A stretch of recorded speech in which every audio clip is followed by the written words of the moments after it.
We need to have the discussion about a new title for the podcast, and we do like There Goes the Podcast, but will you have problems with that name? So just that, like, if we start if you tell people to search for There Goes the Podcast, they're going to end up getting generic results just for the word podcast. Like, if you search for There Goes the Podcast. Search where? Is that on Google or in Spotify? If you search on any podcast platform, there are a zillion podcasts that are the X podcast or the this podcast or the that podcast, and it's very generic. Like, it's you want something that is a little bit more surreal. I don't know. So something that's a little bit hookier. Well, I don't know, because first John of all, Kassir's There Goes the Podcast. Exactly. There you go. Well, we're done. We're done. Like, there's a reason. No, because I'm saying there's like a reason Joe Rogan is like the Joe Rogan Experience now, and not the Joe Rogan Podcast. Well, we could do There Goes the Experience. I thought that too, but I just wasn't going to say it out loud. Yeah, I like There Goes the Podcast, because first of all, it means There Goes the Podcast every time we say something we shouldn't say, which is going to be, like every 3 minutes now. But also, there's a Shakespearean aspect to it, because if you put a comma after there, it's There Goes the Podcast. All right, I'm convinced. There Goes the Podcast. You're going to give it a subtitle that stands out. John Kassir's There Goes podcast. the Podcast. An hour of sarcasm. I guess. What did I write? Based on anxiety and sarcasm. Anxiety and An sarcasm. hour of. Yeah. A lot of people are like, I'm not tuning into that. Exactly. I don't think we need more of that. I do like. We don't need more of that. I do like the idea of, like, being a news commentary podcast generally, but from such an outlier, like, asshole position that, because news commentary is the most popular genre of podcasting. And if we want to move away from being niche, then that's what, it is the way to go. I mean, you can go to entertainment or comedy or something like that, but, it's like, when I'm looking for a podcast, I'd rather go news commentary. I kind of want to know what's going on in the world and what smart people's opinions are. Now that, that's assuming. There Goes the ... podcast. What if you separate podcast from the There Goes the Podcast? No. Just in the way you write. It. I don't know. All right. Well, Vanessa will be. We don't have to do it now, but eventually we have to do it. So, let's just kind of, I don't know. Let's start at the top. Let's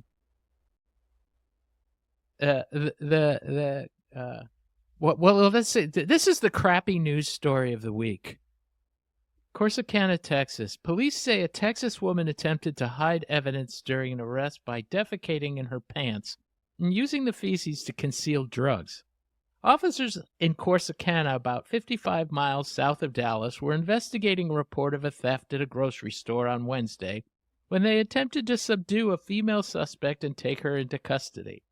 Police say they placed Shannon Martin in the back of a police cruiser, where they say she intentionally defecated in her pants and then hid a crack pipe, 2.3 grams of crack cocaine, and a Valentine's Day card in her excrement. Wow. I get the drugs. I get the crack pipe. but the Valentine's Day card. Well, especially since Valentine's Day's in February. Well, yeah. Well, clearly she's been high for a while. Okay. So, it may be November, but she may think it's February. My question has more to do with who is the recipient of this Valentine's Day? Yeah, and how do you hide an entire Valentine's Day card in your feces? Well, I have a feeling that tipped them off that there may be more things there. My question is, was the Valentine's Day card there to begin with, which is a problem in and of itself? Oh, my God. Was that first on the scene? Or did Talk she... about a box of chocolates. Life is just... Oh, my God. Life is just a pants full of Valentine's Day cards. There goes the podcast that we just started. We're done. Really? I was going to say you buried the lead, but that's not really what you buried. No, you buried the Valentine's Day. What you buried was a Valentine's Day card. Oh my God. America, your vote. I want to know whose job it was to hose out the cruiser. Well, yeah, it's like, hose out the cruiser. I'm sorry, hosing out the cruiser. It was probably the best duty. They had to call Harvey Keitel as the cleaner. I'm sorry, I don't do that. That's as far as I go. I don't understand, Jesus. I always loved Harvey Keitel in The Duelists. He's playing, the head of the French, guards for Napoleon. He's like, "You dare to mock the 7 Hussars? You draw your sword. Draw it." Back to the feces. Well, that could be a title for the show. Back to the feces, like back to the feces. Back to the future, only feces. No, I don't think that the worst job was hosing out the cruiser. I think it was like getting that. I think finding the Valentine's Day card was probably the worst job of that whole thing. Oh boy. No, because it doesn't matter. The Valentine's Day card was, petty theft. They needed to find the crack pipe and the crack cocaine to properly put her away. No, I realized that. They found that, and so they go, okay, well, we got a crack pipe, we got crack here, okay, and a Valentine's Day card. Oh, somebody loves her. Oh my God. This is like one of those things in in an episodic where they go, you know what? We don't want to deal with this. Just go away. It's just, and there's her crack pipe sitting in the shit. And she goes, "Can I have my crack pipe?" Moving on. Today's news I'd like to stories. talk more. What about the Valentine's Day card? I want to talk more about titles for our new podcast. Okay. Would you like to? Some of the other titles that we were thinking of? Yes. Let's talk about it. Like, "I'm Not on Fire, You're on Fire," which was the title of one of your... Right.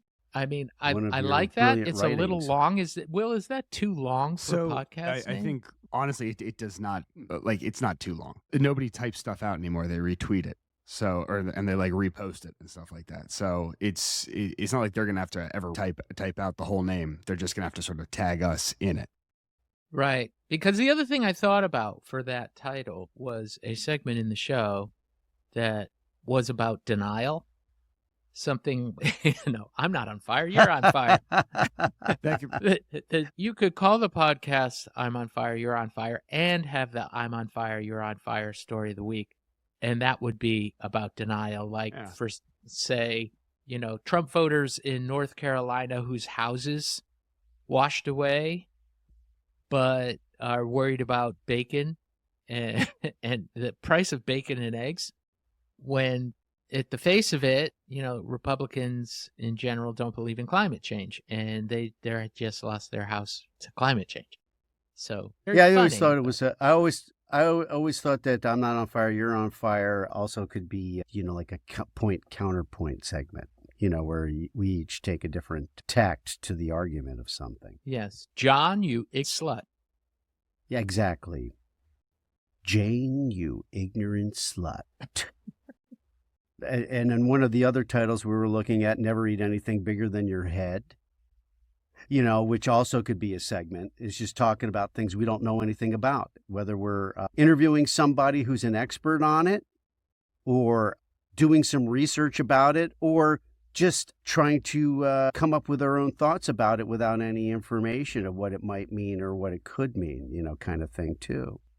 Taking on things that's bigger than your head, not actually eating it. It's not a food segment, in other words. It could be. You could find stories every time about people eating things they should not have eaten. Today's topic is lead paint. Yes. Have your kids been picking lead paint off the windowsill and chewing on it for fun? Careful what you axe for. Or your masters of ceremonies, which is a good one. Anyway. Or the podcast is coming from inside the house. Yes, podcast is coming from inside the house, Sydney. Pleasant screams. I always liked Bad Candy, which I just think is a great band name. Bad Candy. Yes, we Bad had that candy. Discussion last night. That's what this woman hid her bad candy in her feces. I think it became bad once she hid it. Well, Well, there you go. There you go. There you go. But Steve said, there goes the podcast was not healthy for the algorithm. And I said, fuck the algorithm. By the way, good name for a podcast. Fuck the algorithm is a pretty good name for a podcast. Yeah. Fuck the algorithm. Fuck the algorithm. I Yeah, actually it's like but that does connote a bit more of a tech podcast. I that's not how it strikes me, to be honest. Like podcast is no longer a tech thing at this point. There goes the algorithm. There goes the algorithm. Fuck the algorithm. Anyway, I put that out into the universe. We'll think about that. Next time, you'll hear our decision. That's right. Boop, boop, boop, boop, boop, boop, boop. Donald Trump becomes 47th president. Yay. No. We got to deal with this.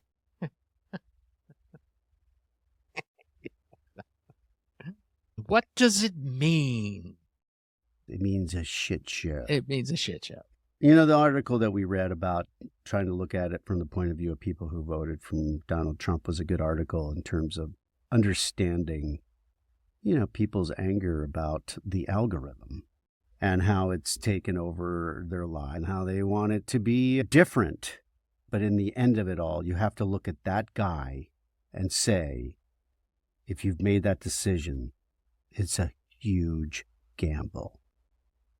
And one that history has told us you will lose, the House will win in that situation. And that's really what it comes down to. Do you believe a fucking pathological liar to tell you he's going to do what you have decided you need somebody to do? Well, that's the thing. He'll say just about anything. And, I wrote a piece a couple of weeks ago. I just said I'm not afraid of him per se. I'm afraid of everybody around him. I'm afraid because now, you have given this man absolute power. He runs the presidency. He has the Senate. He has the House. He has the judiciary, who has said he's immune to whatever the hell he decides to do. So the only good part in that equation is that what he is going to decide to do probably is go golfing and hang out and, wave at people. It's like, if you look at his appointments so far, therein lies the problem. Boy. Matt Gaetz, his attorney general, who was previously under investigation, and it only went away because he resigned as a congressman. to become the He resigned because they were probably about to Yeah. legally oust him. yeah, that from was the just House, like part of the okay. Congress. So now, Trump accused the Democrats of weaponizing the DOJ, but now it is truly weaponized. Okay, this is a Trump surrogate. It's not even just a Republican. This is a guy who we already know is bad because And weaponized multiple that since department. 1978. It's just Yeah. like we both lived in New York during the Trump era where his name was not in the newspaper. I mean, there wasn't a day where his name wasn't in the newspaper where he was being investigated or sued. So much of it went to civil court when a lot of it should have gone to the legality of what he was doing. This morning, he named Robert Kennedy Jr. The head of Health and Human Services. Yeah. That Who's an possibly go wrong. anti-vaxxer, wants to remove fluoride from the water, Mhm. wants to dismantle the FDA, which, of course, if And he the does, CDC. he's going to have a big problem with Big Pharma, because you would think that they would hate the FDA, but they don't, No. because the FDA, they're the ones who pay for 47% of the salaries at the FDA in fees having to do with processing, passage of the drugs and stuff like that. It's like out of the $7 billion a year that costs to have those people. And if you removed all those people that are in the FDA claiming that they are giving favors to Big Pharma, how would you replace them? They have to be experts in their field. You can't just replace them with a bureaucrat or somebody who thinks they have an idea of a better way to do it. They have to know exactly what they're looking at, exactly what they're reading, and exactly who they're dealing with on every aspect of what's going on. Well, see, that's the thing, though. I mean, the add-on to that is the people who are really going to be hurt by an anti-vaxxer as head of Health and Human Services are poor people and poor white people. Because, you walk into your CVS to get your next COVID shot or, RSV shot or whatever, and the government is actually paying for it. He'll make it so they don't pay for that anymore. The next time around you have something you got to get vaccinated. Everybody's got to get vaccinated. And the government won't pay for it because these douche nozzles just basically, that's their way. Oh, he's also of talking about operating. getting rid of veterans health services. Y- y- It's like, are you kidding me? You send these people off to, protect the world, protect our country and all this stuff, and then you're going to take away whatever they've earned to remain healthy emotionally and physically? It's like, what kind of people think that way? Rich people. I just don't get it. Rich people think that way. I guess they do. Robert Kennedy Jr. is rich. Donald Trump is rich. And neither one of them have ever had been to go poor. through what the normal person has gone No. through. And to expect them to have any kind of empathy, sympathy, or otherwise of the people that they're supposed to be governing is ridiculous to even think of. Yeah, no. But, more than half the country voted for him. So, I hope he does what they want him to do without destroying every aspect of what keeps this machine we're raging against well-oiled on some level. I mean, you can't throw the baby out with the bathwater. Yeah, I mean, it's true. So the next question is, what does it mean for California?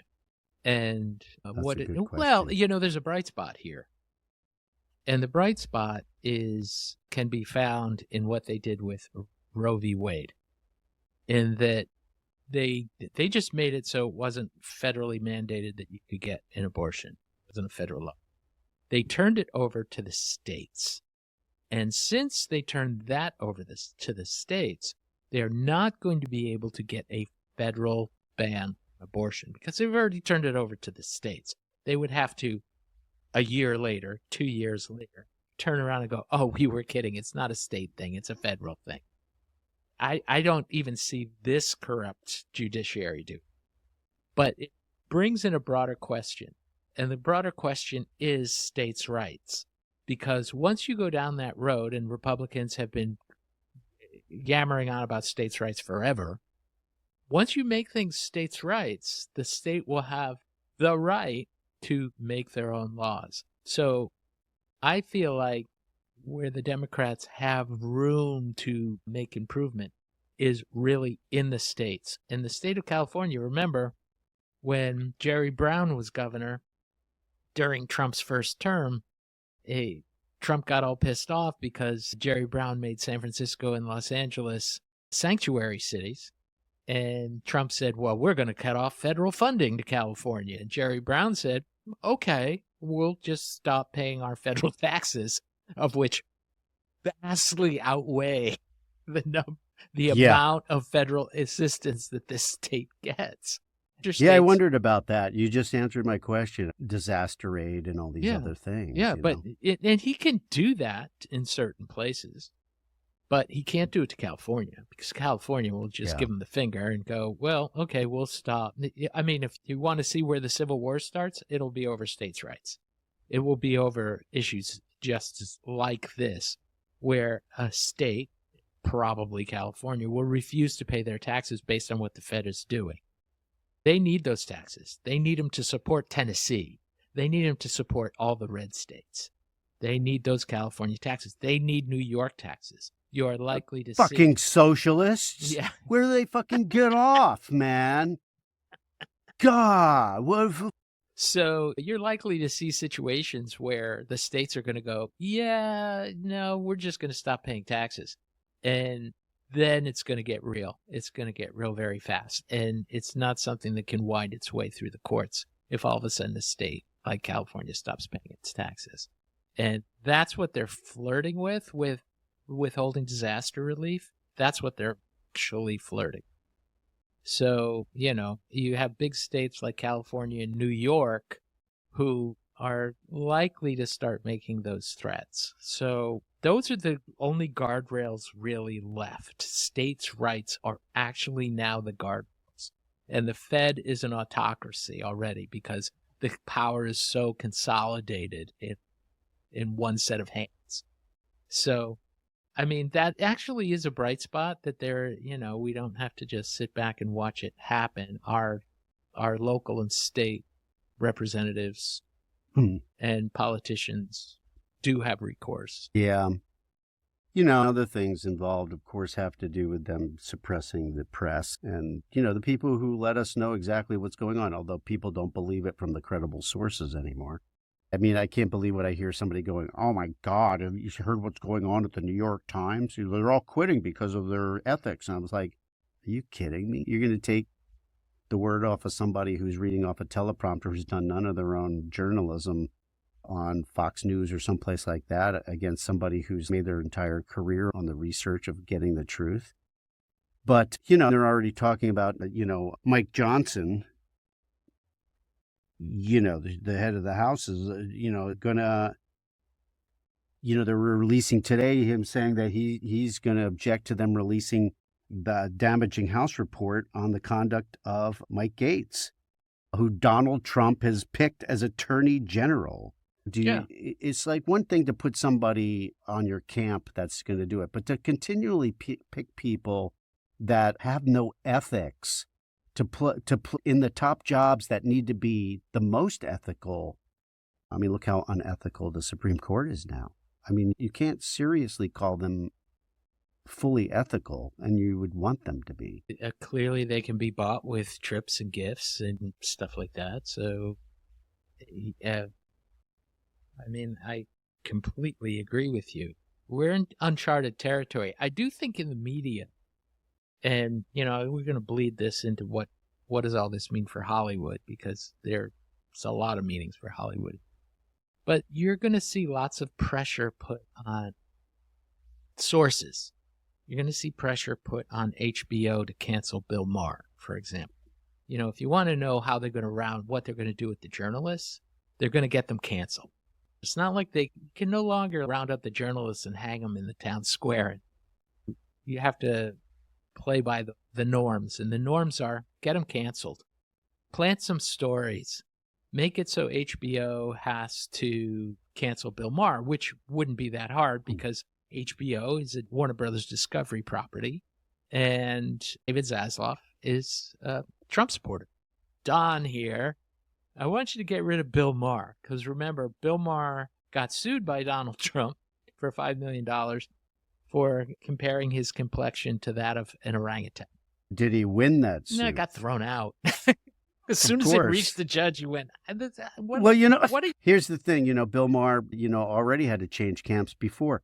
But as long as you have an audience, there's somebody else who's going to want to pick you up, and people will be able to find you. But in an that's the autocracy deal. that is in the midst of trying to control the media, Mm. those options are going to start to shrink, which is why podcasting is now so important, and why we are doing this, and why we're changing our form. Because, if people want a voice, this is the place to do it. I just think the mainstream media is going to get really, really messed with in the next few years. For at least the next 2 years. I mean, there could be a backlash in the midterms where the Senate and the House go Dem. And if they do, then at least they will cause things to get gridlocked.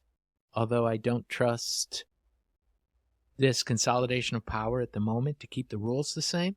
And they may make it so only Republicans can get elected. So, it's kind of like it's like China and Russia, they're communist parties. You can only get elected as a communist. There's no other party, so, people will listen to this that don't believe it, and they're just going to say, oh, these are all conspiracy theories. Well, at this point, maybe they are, but they're based on the history of these guys, and they're based on the history of the world. These, people don't believe this shit happens until it happens. And which is sad, because there are people that are intelligent and that have the foresight to go, hey, listen, when everybody who worked under Donald Trump, who were hired because of their loyalty to him in the first administration, are saying, you can't trust this guy, you have to take some kind of notice, Well, but they didn't. They didn't. Oh, they Voted him didn't. in anyway. I think that Because they don't believe it. They just think that it's sour grapes or whatever. they want to listen to the TV star. They don't want to listen. That's the problem. There's this idolization of celebrity. Sorry, John. And billionaires. And, if you're a billionaire, if you're a celebrity, you get idolized. Or demonized. Yeah, but John, think about it. I mean, look at it. People always are happy to see people at the top fall. I myself, I'm sitting there looking at somebody like Elon Musk, and going, this guy's, who cares what comes out of his mouth? Who cares? Because he's got all this money, it doesn't mean anything. He's got an intelligence for one thing and completely spits in the face of everything else. So why would you believe him? He doesn't have your interest at heart. Why would you even think that he would? They don't think that way. Yeah. Unfortunately. No, they don't. But yeah. Look at it, John. But I think that's cloaking. When you walk into a horror convention, yeah, you're a star. Everybody turns and looks at you, and they want to get your attention, and they look up to you. And when you think about this on a grander scale, this guy did The Apprentice. Trump did The Apprentice for 16 years. And so he was a celebrity. Was it really that long? That long. Wow. He took over when Martha Stewart went to jail. 4 or 5 years. So, wow. And what was it? So think about the concept of that show. Okay, the winner is going to be able to get a job at Trump Steaks or Trump University or some fraudulent thing that he's doing. And you never heard of anybody actually lasting in those jobs. It's No. It was hype. It was all hype. And it lends itself to a persona and a legacy. And when you add billionaire to celebrity, then you've got something like Donald Trump, which is really no less of a character than the Crypt Keeper. It's a character. Oh, I know it's a character. But, people see him as a successful businessman, and you'll He's go, not. People who don't know his history will sit there and think that everything that's happened to him legally was just the other side going after him. No, I know. You know, they will not. Nobody will do their homework. If everybody did their homework, there'd be a different scenario. But nobody does. Everybody wants to get everything by bullet points of the news or the whatever that. Which is why the algorithm is very important to say, because, you know, as the guys who created the social dilemma will tell you, the guys who actually created these social platforms, they all bailed on it because what they had set up as marketing algorithms took over as political algorithms that fed you the information that you wanted to hear over and over and over again. So it makes sense that your family on the East Coast in some town or whatever they've clicked on has the most credible news that comes to them is different than what comes to you as the most credible news. I agree. You know, I want you to jump in here because you have much more. A, you're 40 years younger than we are, and B, John took offense to that, and what? B, your background is technical. I'm 40 years younger than you, Steve. Everybody's 40 years younger than me. Will. Weigh in on which thing in particular? Just on the algorithm politicizing everything? Everything we're talking about, the algorithm politicizing things, the perception of celebrities versus billionaires. How do the youth see this? I don't know that I can speak for all the youth, but speaking for myself, like I will say that I over my lifetime have noticed a dramatic shift in celebrity and authority from sort of when I'm like, you know, you look at the celebrities before me are kind of people who are the top talent, the most beautiful, the most skilled, like somebody like Fred Astaire, you know, who can dance, who can sing, who can act, who can do all these things. The idea is that he's not just some guy I know. Celebrity to me seems to have to an aspirational kind of model where nobody wants to see the funniest guy. They want to see like a guy like Davidson who is funny, but he's the funniest guy in your friend group. You know, you could be that if you were just a little bit funnier or if you did a little bit more. And I think that's a lot of what YouTube and guys like Trump have ended up selling is this idea that it's just out of your reach. Instead of like there is an actual separation between you and Bridget Bardot. There is very little separation. You could meet Trump, shake his hand, and somehow become a cabinet member. Honestly, that could happen. Or at least have to wipe the tanning lotion off. Yeah, exactly. You could buy the ticket to Mar-a-Lago, you could end up in the cabinet. I mean, that's a real pipeline. I try not to be cynical, but it is hard to... No, I think that's very astute. If you say it in those terms, it's kind of obvious, really. Not to everybody, but as soon as you say it out loud, it should be obvious to everybody. No, that's true. You were talking, Steve, about the disappointment of all these people that had banded together because of Taylor Swift and Beyonce and people like that. They didn't go out and vote enough.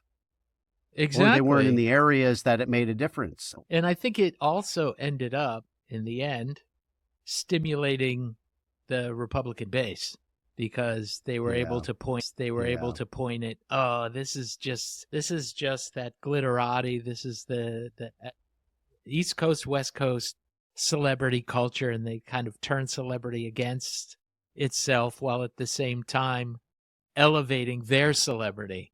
It kind of became a celebrity war in a way.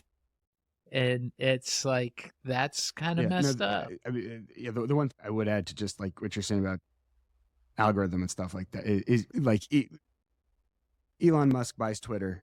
That allows him to pump sort of whatever is going on into the Twitterverse. Twitter is where the Democratic media gets most of their information. I think the Republicans play a brilliant trick with the algorithm of essentially getting the Democratic Party to talk only to itself during this election and to talk only to the most extreme parts of itself.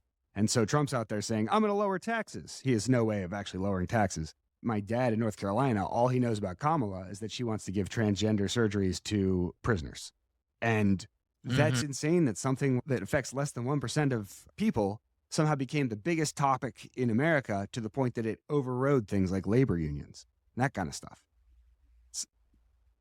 Well, that's the Republican playbook. They take these kind of wedge issues that have nothing to do with anything when you think about it. And they make... I mean, I hear you, Steve. And Will, you're so right, because anytime I turned on the TV, and I was watching MSNBC or whatever, I'm like, why am I even watching this? It's Yeah. just preaching to the choir. I already know everything that they're saying. And I know for a fact that the people that Yeah. need to be reached are yeah. not watching this right now. They're not hearing this at all. I recognize that I'm leading know? very far into a cliche when I say this, but the things that Bernie was saying right after the election, I think, have a lot of truth to them. What He was was saying Bernie essentially saying? this was a reflection of the party abandoning the working class, in his view. There's an argument to be made about to what degree he is 100% accurate, but the perception is 1,000% that the Democrats are sort of elitist ivory tower types. That goes back to the Taylor Swift Beyonce thing. That was proof of that. Yeah, no, and that's what I'm saying. Like, When really the policies that they want to instill are Kamala all about Joe them. Rogan to me was an egregious unforced error. Like, I understand that she'd have to go there, but when the man has half the country listening to him, you do. I thought Like, that was an unforced error, because too. it's Joe Rogan. It's also just like he goes off. Who's the guy I've talked to in the room last? Of course he's going to go for Trump if Trump's the only one who shows up for him. Which leads did to the Howard next Stern. thing. What does all this mean for Hollywood? I think there's a couple of things. First of all, when you're talking about Hollywood, you're now talking about tech as well. You're not just talking. What was on the plate during the Biden administration was antitrust and antitrust actions against particularly Google. You know, you could argue that Warner Brothers Discovery could be broken up. Disney could be broken up. The CAA could be broken up. There's all kinds of things that the DOJ could have done on the antitrust level, some of which they were actively pursuing. And all that's going to go. And what that means is further consolidation. Those with the gold make the rules, and they're going to keep buying up smaller companies. More and more power is going to be put into fewer and fewer hands. And all that does is ruin competition, ruin creativity, because a conglomerate like WB is only going to be making what's going to get them the most money, which is Marvel movies, action hero stuff, and you're not going to see real human stories. Those are the victims of any kind of consolidation. It's just about the masses. It's not about the individual anymore. The next thing is runaway production, and that production's really going to run away now, because what we haven't talked about is Trump's two big promises. That is deportation of immigrants, illegal and legal, and tariffs. Now, between those two things, construction materials aren't all produced in the United States. If you want to build, let's just talk about Hollywood, if you want to build sets, if you want to bring anything in to the country from a global marketplace in terms of raw materials, it's going to be 60% more expensive to do. Now, I understand that tariffs, at the heart of it, are trying to drive manufacturing back into the United States. The problem with that is the United States at this point has sent so much manufacturing offshore that it becomes a supply and demand issue. We don't have much supply. And so that drives prices up, because that's just the free market. California doing a $750 million tax incentive program will mean nothing, because materials make it almost impossible to shoot in the United States, not just in Hollywood. In Georgia, this affects everybody. And, if you liked inflation, you're going to love tariffs, because you want your groceries to go up. That's exactly what's going to happen. Because, and then add into that the basically criminalization and deportation of migrant workers, illegals, and legals, because they are going to end DACA and a bunch of other programs that keep a lot of people in the United States who are not from here. Who do you think works on farms? Who do you think collects the eggs? Who milks the cows? Who plows the fields? These are not poor white people. Poor Hispanic people, I mean, all these guys that said, well, I'm already based here. I don't want other Latinos coming in and taking my jobs. Until they get or giving it a bad name. I'm part of white society as a Latino. But then they're going to realize that they're going to be pushed down to jobs or lose job opportunities and wind up doing the jobs that those people did. But a lot of those people are on working visa. They're not permanent.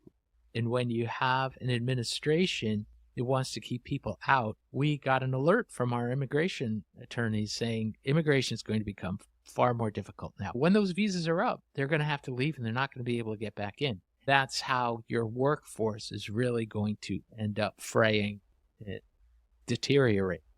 Even people who are legal here now on, say, 3-year visas, they're not going to be able to get back in. You're not talking about naturalized. You think all the legal immigrants are naturalized? No, they're here on temporary visas. So yeah, they were using lotteries over the last number of years to get people in here to do everything from pick grapes in the wine industry to pick crab, from the Chesapeake Bay. Exactly. To picking, like you said, farming and strawberry pickers and all the people that do those things here in this country. That's why the price of those things went up astronomically. That's correct, because they didn't have a work. They were like, well, you can get so many workers, but we're going to do a lottery, so that company's going to get some. And you're like, well, I don't have enough to do my factory, so why don't you let me have all those people, and then I'll pass them off to the other person. Well, we can't do that because you're getting rid of the other company by doing that. Your competition. It's short-sighted in a lot of different ways. I understand the open border policy got way out of hand in a lot of ways, but you really have to be selective of what you're doing here. Podcast that people should listen to, and Malcolm Gladwell has this podcast called Revisionist History. And early, like in the first season, he did a thing on the U.S. border and how it used to work. First, you really should go listen to it because they talk in depth about how it all got out of hand, because it used to be you had this migrant force that came across in the spring and they worked the fields until the fall. And then went back across for the holidays and didn't come back until the spring again. And that's how we had a cheap enough labor force to get it all done. And once you interrupted that and made it so they could get in, but then not back out again, that's how you ended up with so many illegals in the country. Ended up with them staying and having children, the whole docket. Well, they're no longer making a certain living that they can go live in a smaller economy where they can afford to work for less money and going back there to live. And, they're living here now and they're like, oh, we need social services to support us and we need this and we need that, otherwise we can't be here. If you really want it ends up coming out of everybody. If you really want to understand the border problem and how it happened, go listen to that podcast. It's amazing. Give the information again. Malcolm Gladwell, Revisionist History. It's like about the U.S. I'll find it and we'll border. link to it in the show notes. So what does a Trump presidency mean to the world? Anyone? I would not want to be in Ukraine. I wouldn't want to live in Kiev. Oh, boy. You already hear things going on in China. They're already stealing themselves for it. They have people from North Korea fighting along with the Russians in Ukraine. It's going to get ugly. It's clear is what it's going to get. Here's my prediction. I think is going to use a battlefield in Ukraine. He's going to blow up a city, and no one's going to do anything because the only one to do anything about it is the United States. And the United States is not going to do anything about Trump because Putin has shit on Trump. And he's the only one who can make that call. They also have nukes aimed at us. I don't think Trump cares about that. I think he cares that he doesn't want the P tape to end up on NBC Nightly News. I don't know why. They voted him in no matter what you hear about the guy. I'm sure they have other shit on him, too. Oh, forget it. Yeah. No, I found... I mean, just the fact that he was constantly with Epstein, that's insight. And people will just deny it. It's just like, who cares? I love that Melania is not moving That's into it. the White House. I think It is that's tremendously hilarious. frustrating. QAnon turns out to be correct. There is, in fact, a cabal of pedophiles running the world. Yes, Yeah. they were Like, focused on the wrong it pet. is that they turn out to be correct. And look over there. Look. Okay, Oh, so boy. moving on. I think we beat that subject to death. My story of the week. I love this so much. The Onion buys Alex Jones's InfoWars. From Deadline, the satirical news site The Onion has won the bidding for the assets of Alex Jones's InfoWars, which he has been forced to sell off after a defamation judgment in favor. The acquisition came with the support of a number of the families who secured the $1.4 billion verdict, a judgment that forced Jones' free speech systems into bankruptcy. Even before The Onion's new ownership, the site had, in a mix of satire and seriousness, chimed in on the wave of mass shootings. After another tragedy, it has run the headline, "No way to prevent this," says the only nation where this regularly happens. Just think that Alex Jones offered them even more money. Where this money was coming from, I don't know, to let him go back on the air. And the family said, no, you stay in bankruptcy. I actually met Michelle Gay, one of the moms from Sandy Hook. I worked with her on a project a while ago, and they talked about how their goal was to get rid of Alex Jones more than money, restitution, anything else like that. They wanted to get him off the air as sort of a sign of like breaking the seal on getting these guys gone. Part of the deal for the Onion thing was Sandy Hook gave up a lot of their claim to increase the value of the Onion's deal to make this happen, which is pretty cool. Yeah, and I can't wait to see what they do with it.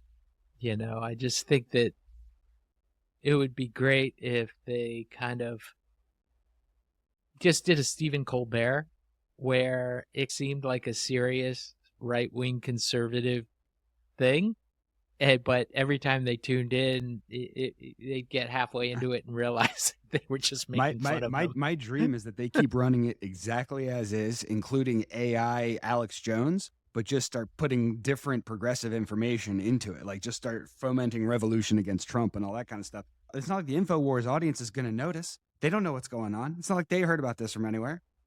Exactly. That's Yeah. the beauty of it. Yeah. Also, Yeah. Did you see Fox News talk about this? The announcer read out in total earnest their own description of themselves, in which they say that they have 4.3 trillion daily readers. InfoWars? The Onion says on their site that they have 4.3 trillion daily readers. The Fox News hosts were reading the Onion's self-description uncritically and just read out loud that the Onion has 4.3 daily trillion. Not realizing it's sarcasm. One of the other guests does like one of the other hosts is doing patter. He's like, wow, that's a lot. That's a big audience. That's a lot of people. We could call ourselves the Daily Garlic. The Daily Garlic. Yeah. I kind of like that. Not only are we unfolding the truth, we're also making it smell.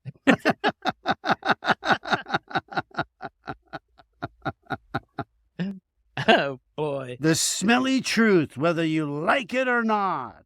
Yeah, anything bad that happens to Alex Jones, I have to say that I kind of delight in it. I mean, he's such a piece of shit. Yeah. That's the problem with mass media these days and how accessible it is. The worst of people can create a following of people who will take their heed very seriously, and it can affect a lot of people that don't. Mm-hmm. Guess who is going to be hosting the Oscars? Is it you? That would be funny, the Crypt Keeper hosting the Oscars. It's about time. This year, we're giving special awards to the horror community. Since it's become mainstream, we're going to give out a bloody Oscar. We're giving out a bloody Oscar. And just start throwing them into the audience. That's it, yeah. Get an Yes. Oscar right in the forehead. Today's bloody Oscar goes to Art the Clown. Yeah, he should. I think he should get one. And there are horror movies that have won Oscars. Yes. Silence of the Lambs. Yeah. Didn't Carrie win something? I think it probably did back in the day. I think the what's her name? The mom won Best Supporting Actress, maybe. Oh, God, what a wonderful actress. I'm sorry, my brain is not going there right now. Piper Laurie. That's her. Yeah, Laurie. yes. Is that Piper right? Laurie. Piper Laurie. And who, just a wonderful actress in her time. Exorcist must have won something. I'm back sure in it the did. day, Sure. But Linda Blair was it would be interesting nominated. to I don't have a think she won. category. Yeah. No, it should That would be. Conan O'Brien. Conan O'Brien. I think that's a good choice. I think it is. I have to say that Conan has never been my favorite talk show host, although I enjoy him. Maybe the silliness is something fun that I like to watch on certain times, but not all the time. I kind of like early David Letterman until David woke up and said, I'm a smart guy. I should be having smart conversations with people. Mm-hmm. But I really like him as a host for something like this. I think he's affable and fun to watch. I think it'll be good. I liked Jimmy Kimmel as a host. I thought he was good. Yeah, someone that can make fun of Hollywood is always good. The advantage has successfully given he's come down on no political side throughout his entire career. He is exclusively a funny. So like Jimmy Kimmel hosting the Oscars this year would be a political statement. Conan is someone who allows everyone to just watch and laugh at the masturbating bear jokes. I'm down with that. But I'm also, down we with shouldn't talk about him because he's got his own podcast and he's a big fish and we're trying to take his market. We're gaining. Yeah, we're steadily. I want the Conan share of it all. Hey, John, you want to try that segment? Thumbs up, thumbs down? Or no? Sure, why not? Okay. Today, we're doing an up and down segment, although my up segment I've already given. It was Conan O'Brien hosting the... What's your down? My thumbs down was, of course, the RFK Jr. segment of him taking over, being nominated. I can't see him being... Confirmed? confirmed. It's not even going to go to confirmation. That same article that you are talking about, I read. He's going to appoint him in a recess over the holiday watch. He's going to do all of these as recess appointments. Nobody's going to this.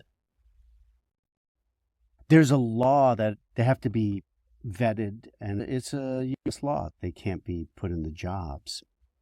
Congress can't confirm The Republican Congress won't confirm them? I'm just saying. They can't. Or what? Legally, it can't be brought to Congress unless they'd have to go, and it would take months and months for them. They'd have to actually change the law in order to do it. Well, I'm not saying that couldn't be done, but that doesn't happen overnight. you can make appointments, and they don't need confirmation. Oh. So He's not president until after January 20. well, that's true. Well, he can't this time. That guy. Make him sweat it out. He can only... My thumbs up goes to the Sandy Hook parents and the guy who owns the Onion for doing Alex Jones exactly how Alex Jones needed to be done. And I'll leave that to your imagination. With a Valentine's Day card in his pants. That's right. With the Valentine's Day card. As an accessory to the buggering. My thumbs down is Taylor Swift and Beyonce fans not getting to the polls and voting the way their gods told them to vote. They're following NFL football. Are they? It's the increase in, the increase in, you see all these commercials now with a bunch of girls go, oh, look what I'm wearing to the game. And they're like, they're selling stuff. If you go on Taylor Swift subreddit on Reddit these days, it sounds like listening to a sports bar. It's sort of crazy how far they've come, how quickly.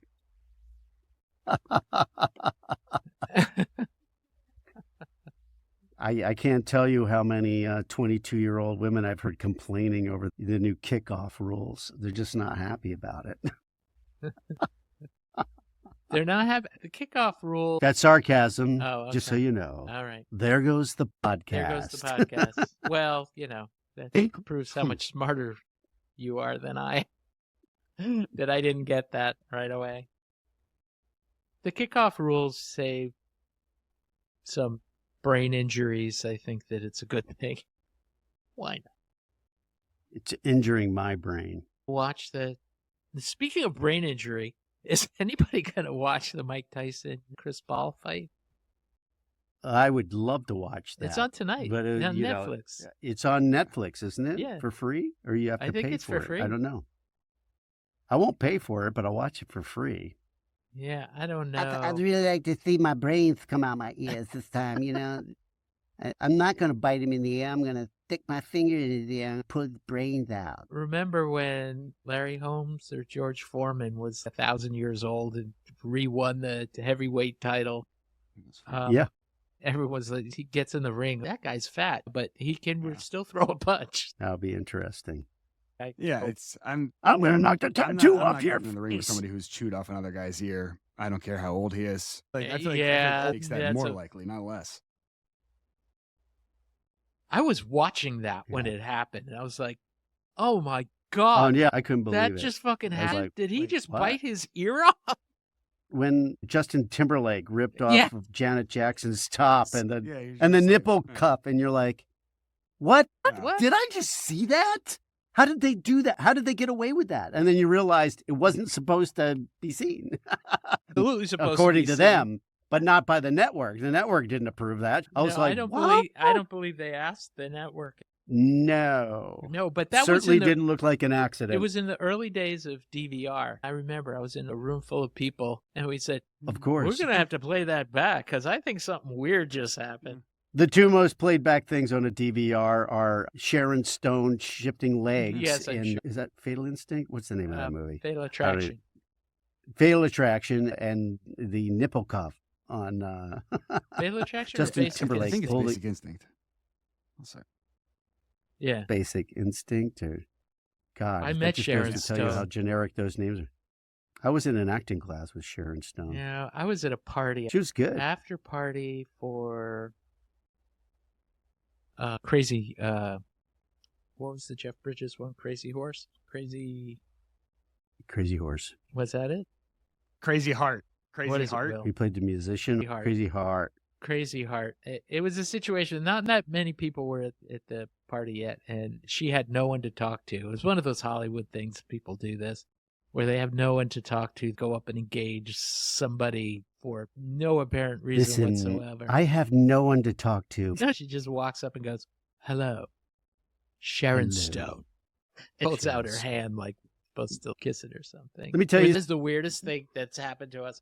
I did a charity event where she was the person taking the bids and all that stuff. She made everybody feel she guilted people into paying so much more money for stuff than what they were supposed to pay for stuff and everything. She was really good. It was just like She was one of wonderful. those wood things where Weird things.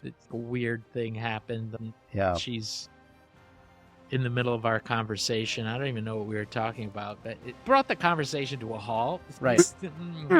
She got to stand in a group, but nobody knew what to say. Her legs brought a conversation to a halt. There goes the podcast. Anyway, that's it for this Anyway. week. There went the podcast.